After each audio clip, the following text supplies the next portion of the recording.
L'aéroport Toulouse-Blagnac, le partenaire des entreprises du Grand Sud-Ouest, vous présente le Club Éco d'Objectif-News.tv.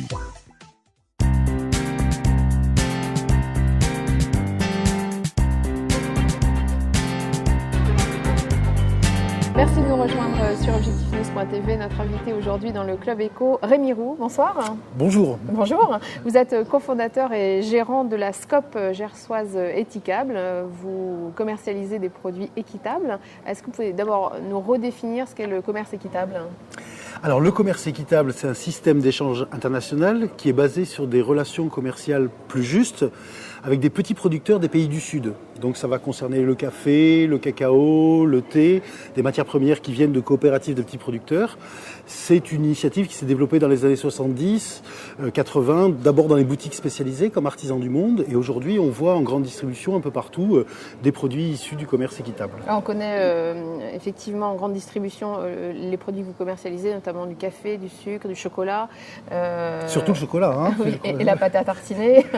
Et vous innovez ces jours-ci avec la commercialisation d'une nouvelle gamme qui est cette fois locale, mais toujours équitable. Voilà, c'est-à-dire... c'est une gamme qui s'appelle Paysans d'ici.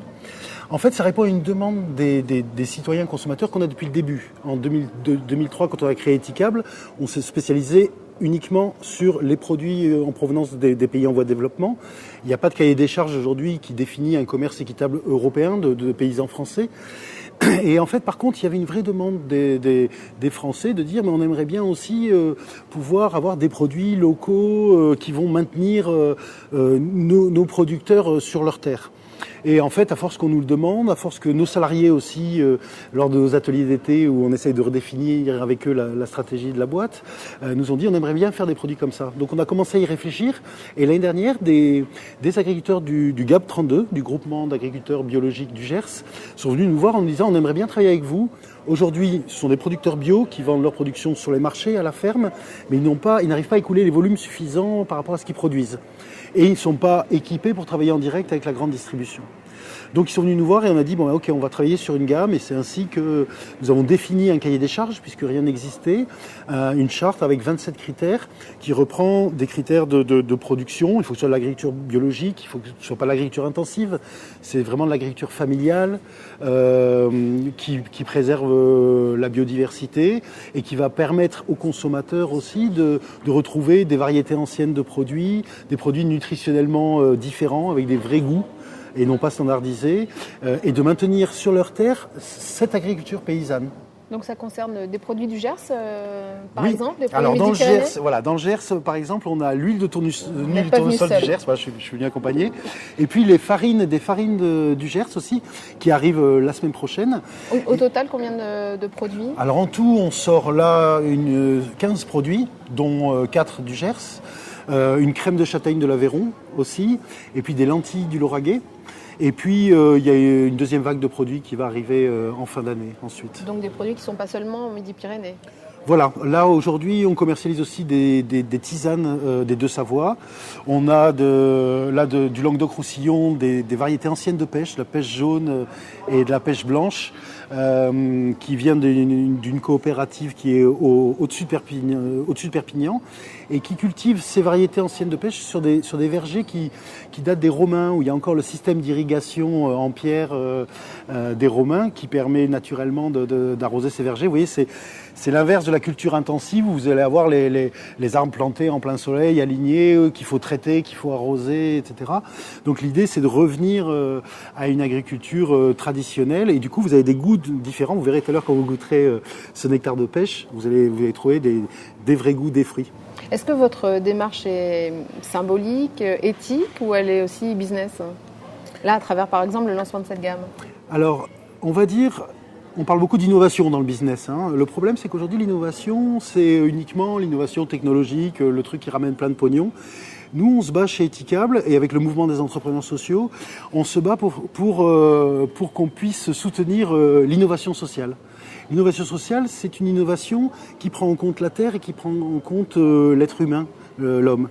Avec cette gamme, par exemple, on répond à une demande de producteurs de pouvoir réussir à écouler leur volume et pouvoir être maintenus sur leur terre.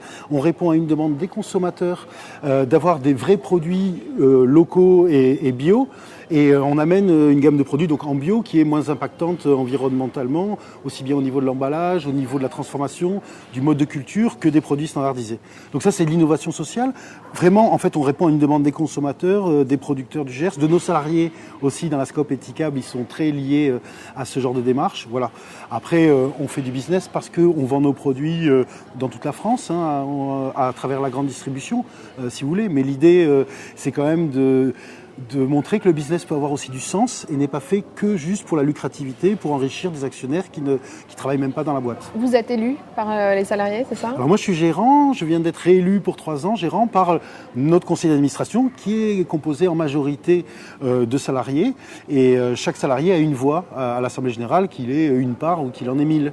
Donc c'est vrai que pour moi c'est plus une reconnaissance d'avoir été réélu par nos salariés que si j'avais été désigné par les financiers. Quels ont été les résultats de 2010 d'Ethicable? Je croyais des élections. Ouais. Les élections, j'ai eu 55 voix pour et une abstention sur 56. Les résultats 2010, donc on est en train de sortir les comptes. On a fait des pertes en 2010 parce qu'en fait, on a depuis la crise, en fait, le développement du commerce équitable s'est freiné, c'est-à-dire que le marché est stable. Et comme on avait fait des investissements importants, prévoyant des croissances importantes comme on avait eu les années précédentes. Voilà, on a eu des pertes, mais enfin là, sur le début de l'année 2011, c'est reparti, on est en croissance et on équilibre nos comptes maintenant. Quelles sont les perspectives concernant le chiffre d'affaires pour 2011 ? Alors là, on est sur une perspective de 5% de croissance. Après, plus sur le long terme, Ethicable a essaimé, c'est-à-dire que c'est créé l'année dernière Ethicable Berlin. Donc avec des Berlinois qui ont créé une société coopérative en Allemagne pour développer des produits éthicables, mais c'est tout marqué en allemand, mais sinon ce sont les mêmes produits, à la même marque Ethicable. Et puis il y a 2 ans, c'est créé Ethicable Benelux. Donc là, ce sont des Belges qui ont d'abord travaillé chez nous et qui ont créé eux-mêmes leur société coopérative aussi. On est actionnaire minoritaire et on leur fabrique des produits en bilingue pour le marché néerlandais et belge et luxembourgeois. Donc ce sont des perspectives à long terme de faire un réseau de coopératives, d'entreprises éthiques qui développent des produits du commerce équitable de façon à avoir plus de poids auprès des coopératives de petits producteurs parce qu'ils sont très nombreux. Et c'est vrai que si on se limite à quelques magasins, on ne pourra pas forcément appuyer des coopératives qui ont parfois 8 à 9 000 planteurs ou 8 à 9 000 paysans. Merci beaucoup Rémi Roux d'avoir été notre invité. Merci. C'est déjà fini ? C'est fini. Merci. Merci.